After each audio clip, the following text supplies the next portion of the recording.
For especially common French loanwords, you probably use them without thinking too much, or at all, about their literal meaning. Crème brûlée, for example, translates to burnt cream, which sounds considerably less appetizing than the dessert actually is. Déjà vu means already seen, which kinda needs no further explanation. Some you may use without even realizing they're French, like cul-de-sac for bottom of the sack or butt of the bag. RSVP is another sneaky loanword. It's an initialism for répondez s'il vous plaît, meaning reply if it pleases you. And unless you speak French, the word né probably falls in one of those two categories. If you're curious about more French words hiding in everyday English, don't forget to subscribe for more fascinating language insights. The literal translation of ni is simply born, from the verb naître, which means to be born.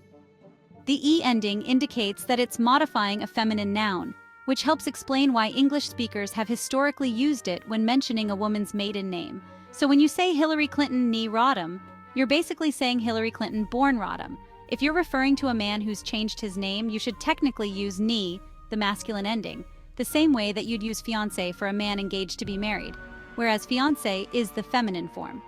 But né hasn't quite caught on in the same way, most likely because when the term entered the English language, people were only really using it to talk about women's maiden names. According to the Oxford English Dictionary, the first written instance of that happened in a 1758 letter sent by Lady Mary Wortley Montagu. The advantage of being casually admitted in the train of Madame de B. ni O, she wrote. Other notable authors adopted the tradition throughout the 19th century. William Makepeace Thackeray, for example, mentioned Rebecca Crawley, née Sharp, in his 1848 classic Vanity Fair. During the latter half of the 20th century, writers started getting more creative with their usage of née. The flight attendant, née stewardess, sing songs over the loudspeaker, William Safire wrote in a 1981 piece for the New York Times Magazine.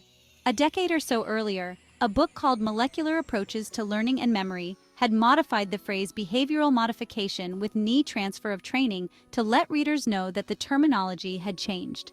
In short, no longer is née just for someone, again, usually a woman, born with some other name, but for anything or anyone formerly known as anything or anyone else.